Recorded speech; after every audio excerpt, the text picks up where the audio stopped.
তুমবার দেখেছিলে তো? কেমন লেগেছিল?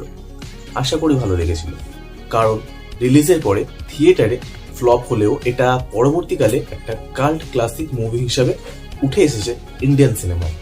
আর এইবার এই তুম্বারেরই মেকার্স আমাদের সামনে তাদের মতে একটা মাইন্ড ব্লোয়িং থ্রিলার মুভি নিয়ে এসেছে, যার নাম হলো ক্রেজি। অ্যান্ড অ্যাজ ইউজুয়াল তুম্বারেরই অ্যাক্টর প্রডিউসার সোহম শাহ এই মুভিতেও লিড প্লে করছে। তো থ্রিলার তো বটে, বাট মাইন্ড ব্লোয়িং কিনা সেটা নিয়ে একটু সন্দেহ আছে। কেন বলছি শোনো তাহলে। একটা ভালো থ্রিলার মুভির এলিমেন্ট গুলো হলো সেই মুভির সাসপেন্স, কম্পেলিং ক্যারেক্টার্স, একটা গ্রিপিং প্লট, তার পেসিং অ্যান্ড তার প্লট টুইস্ট। চলো এক এক করে আসি। সাসপেন্স হলো মুভির কর্নারস্টোন।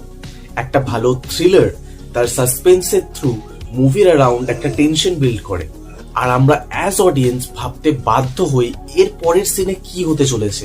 অটোমেটিক্যালি স্টোরির আউটকাম প্রেডিক্ট করতে থাকি, আর ক্রেজি মুভির ক্ষেত্রে সেটাই হয়েছে। মুভির first half proper suspense and tension carry করে। আচ্ছা, এই কনটেক্সটে মুভির স্টোরি সম্পর্কে ছোট করে বলি, যাতে তোমরা আমার কথার সাথে রেজোনেট করতে পারো।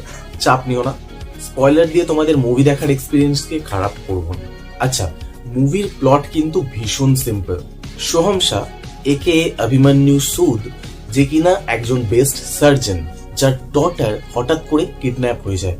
যে মেয়েটি মেন্টালি ডিসেবলড, যার জন্য কিডন্যাপার অভিমন্যুর কাছ থেকে 5 কোটি টাকার র্যানসাম চায়, আর সময় মাত্র 1 ঘন্টা। যেটাকে সে প্রথমত একটা প্র্যাঙ্ক ভাবে, বাট যখন রিয়েলাইজ করে তখন সে তার মেয়েকে বাঁচানোর জন্য বেরিয়ে পড়ে। এই জার্নি আর কিডন্যাপারদের আসল মোটিভকে ঘিরেই এই মুভির মেন প্লট, যার মধ্যে অভিমন্যু নিজের প্রফেশনাল অ্যান্ড পার্সোনাল ক্রাইসিস গুলো এই মুভিতে আলাদাই একটা টেনশন বিল্ড করে। কারণ সে যদি তার মেয়েকে বাঁচায় তবে তাকে আজীবন জেলে থাকতে হবে। কেন বলছি, মুভি যখন দেখবে তখন বুঝতে পারবে। এই মুভিতে ক্যারেক্টারসদের ভীষণ ইউনিক স্টাইলে ইউজ করা হয়েছে। একমাত্র সোহম শাহ ছাড়া প্রতিটা ক্যারেক্টারসদের ভয়েসই এই মুভিতে তোমরা শুনতে পাবে। পুরো মুভিতে ফোনের কনভারসেশনের মাধ্যমে স্টোরি চলতে থাকে। বলতে অবশ্যই হবে, স্টোরি টেলিং এর এই মেথড কিন্তু ভীষণ ইউনিক। ক্যারেক্টারসদের শুধুমাত্র ভয়েস শোনা গেলেও তোমরা এক্স্যাক্টলি ইমাজিন করবে ক্যারেক্টারদের রিয়াকশন কিরকম হতে পারে। এইখানে বলতে হয় মুভি আমাকে একটু ডিসঅ্যাপয়েন্ট করেছে। নাও সি, মুভিতে টুইস্ট অ্যান্ড টার্নস দুটোই আছে, যেটা আমি এগ্রি করছি, বাট এই টুইস্ট প্রেডিক্টেবল। কেন বলছি, ফার্স্ট হাফে মুভি দেখার সময় আমি মুভির এন্ডিং অলরেডি প্রেডিক্ট করি। দুটো পসিবিলিটি ইমাজিন করি, তার মধ্যে একটা পসিবিলিটি তো ফার্স্ট হাফে অ্যাড্রেস করে দেওয়া হয়। তোমরা হয়তো যারা মুভি দেখবে তারাও হয়তো সাবকনসিয়াসলি মুভির এন্ডিং প্রেডিক্ট করবে, অ্যান্ড এন্ডিং আমি যেমন প্রেডিক্ট করেছিলাম এন্ডিং ঠিক সেই রকমই ছিল।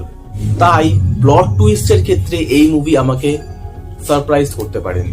থ্রিলারের পেসিং যদি ভালো না হয়, সেই স্টোরি অডিয়েন্সকে এঙ্গেজ করতে পারে না। আর এই মুভি ডিরেক্ট করেছেন কেষ্টী মুভির রাইটার গিরিশ কোহলি, এন্ড আমি বলবো উনি মুভিতে জাস্টিস করেছেন। অ্যাপ্রক্স 1.5 ঘন্টার মুভি তোমাকে থ্রিল অ্যান্ড এন্টারটেনমেন্ট দিয়ে কখন যে শেষ হয়ে যাবে সেটা তুমি বুঝতেও পারবে না। মুভির এডিটিং ভীষণ স্মার্টলি করা হয়েছে। নাও এবার একটু পারফরমেন্সের কথা বলি। সোহম শাহ ফাটিয়ে দিয়েছে এই পারফরমেন্স। পুরো মুভি সোহম শাহ একে অভিমন্যু সুদের ক্যারেক্টারকেই ফোকাস করে, আর সোহম শাহ তুম্বাডের মতন এই ক্যারেক্টারেও প্রাণ ঢেলে দিয়েছে। মুভির প্রতিটা ইমোশন, সিনের প্রতিটা ইন্টেন্সিটি সোহম শাহ ফিল করায়।